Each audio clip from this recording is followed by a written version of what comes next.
and welcome. This is a real special. We've got Devon Watson. He's been campaigning around the streets of Douglas for the election on Thursday. And I've just connected with Devon. He's on the bus, so let's see if we can pull him up on the screen. We've got you. Tell me. Hi. How are you doing? It's great to be on here with you, Jed. You're going to see me walking home in a sec, but I guess that's how it is. We try and not use the car too much because you have to do your part for the environment and also support public bus service. Absolutely. Look, Devon, I'm really grateful for you to make an appearance because I know you've been so busy treading the streets and doing the doorsteps, and you're an active guy. What a candidate you are for Douglas. So tell me, you must have been speaking to hundreds of people in the last few weeks. What are the issues? What are people talking about? People have a range of issues, as voters usually do. No set of voters is homogenous. So people roughly fall into two main camps. You got people who are deeply worried about the state of the country and want to vote and take action in any way they can, and they will be using the local as a mechanism or a vehicle for that change. And you've got another set of people. Thank you. Have a good day. And you've got another set of people who are concerned about day-to-day issues that affect themselves. So people who are concerned about themselves have core concerns about parking is number one.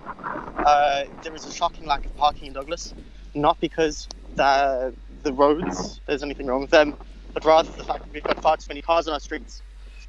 So what we need to try and push for is a system that encourages cycling, encourages walking, and encourages public transport to give people both an economically viable and an ecologically sustainable alternative to standard car use.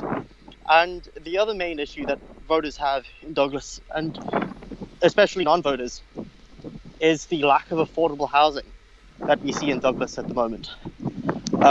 This is a global crisis affecting everywhere in the Western world, and rents are rising whilst the quality of housing is not. People suffer both in substandard public housing and in shockingly bad private rental accommodation. And if they're lucky enough to get on the property market, they live with a life saddled with debt. Now then, Devon, what I want you to share with me is the areas that you've been canvassing.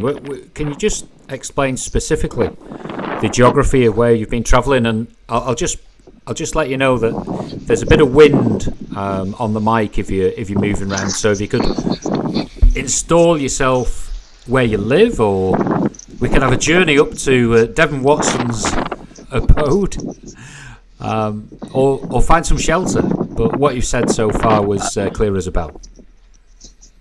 Okay, perfect. Hopefully you can hear me, but there. Yeah, that's good. My hand covering the mic. That's good. Yeah, cool. Sorry, I'm busy walking the streets at the moment. I should be home in about 5 minutes. The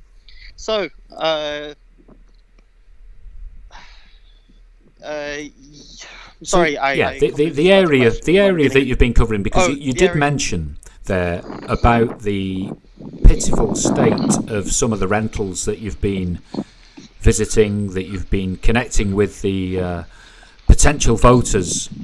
What sites have you seen?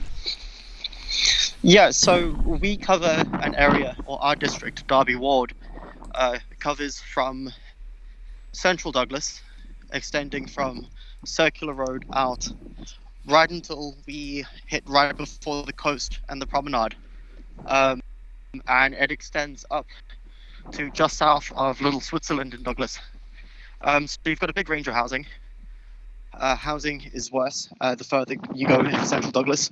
The closer people live together, and the higher likelihood that people live in rented accommodation. But you've also got a lot of homeowners and rental properties and terrace townhouses that themselves have been turned into flats, sometimes legally, frequently not, in which you've got a single registered occupant of a home, but a few families living in there. You also have a few flats scattered around Douglas. So it's mostly covering large chunks of central Douglas before you hit the prom. So tell me, what are the lifestyles of? Are you seeing a lot of people in work, out of work, with money, no money? You see a mix. So what is interesting, given the fact that what we see at the moment is Douglas rapidly gentrifying. So you've got absolute mansions in Derby Square. You've got people who are fabulously wealthy. You've also got rented accommodation where you've got a few families cramped into an apartment building that is substandard and doesn't even come close to fitting their needs. You see a lot of people out of work. You also see a lot of folks who are retired. You're seeing a lot of students. But you also see a lot of folks who, regardless of when you get in there, there's no one home because a large chunk of the houses are abandoned. There is a shocking epidemic of abandoned houses strewn throughout Douglas, and houses that could house young families are instead being used to contain absolutely nothing, and they're left to fall apart, not only damaging the property of their neighbours, but also acting as a giant wasted resource. We've got a strong plan to try and tackle that, both legislatively and using the council's direct mechanisms to find dilapidated properties. So tell me, I mean, you covered a lot of ground there. You're saying that if you were elected as councillor and you had the opportunity to enforce legislation for improvement of buildings, looking at rents for tenants, would you be looking at those kind of policies? Would that be top of your list?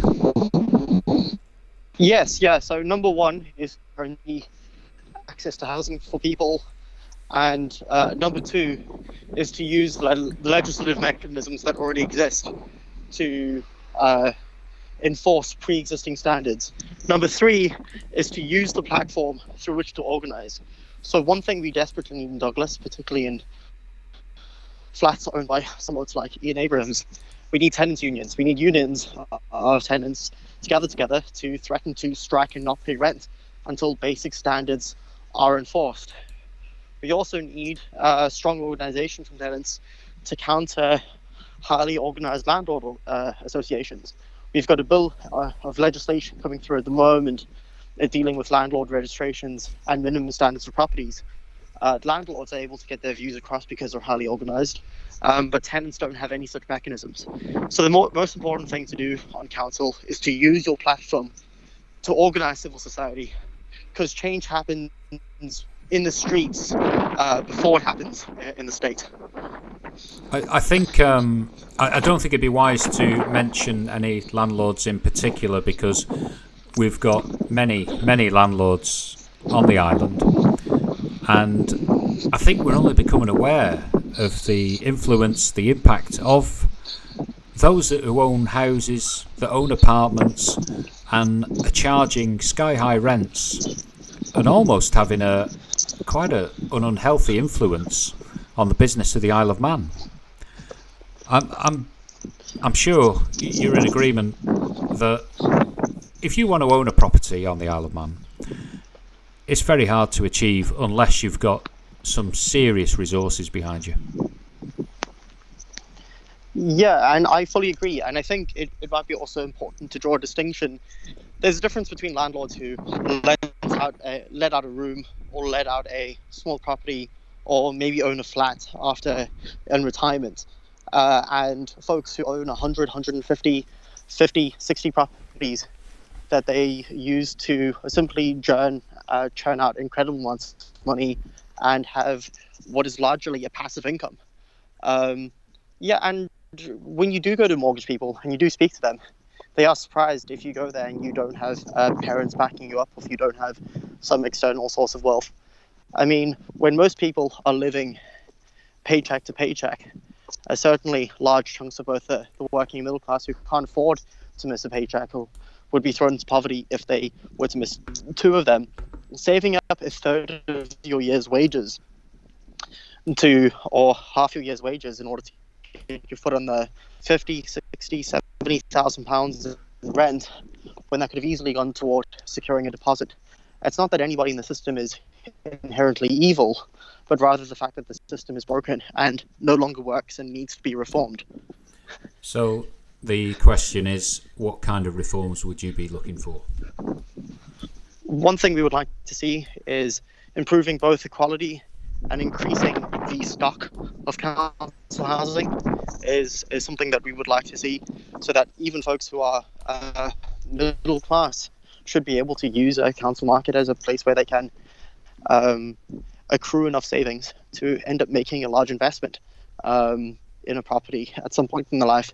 Secondly, we need to see firm standards for private landlords.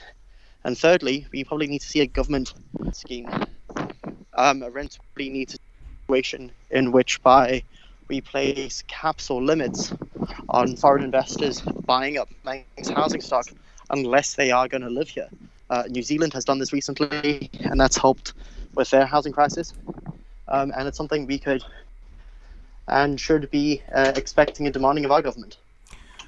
I think making his way home from the bus stop, and I think he might have reached the hallway to his home, and he could be travelling up the stairs, and his signal has just dropped off for a moment. So we'll just see if we can recover Devon. All I've got is a frozen image, but it was a first for SkeetNet TV as we followed him on the bus and along the pavement and so forth to his apartment or wherever he lives. But I hope when he was back, we'll call him up again maybe. Let's check our Skype connection. It's all new, learning every time now with live streaming.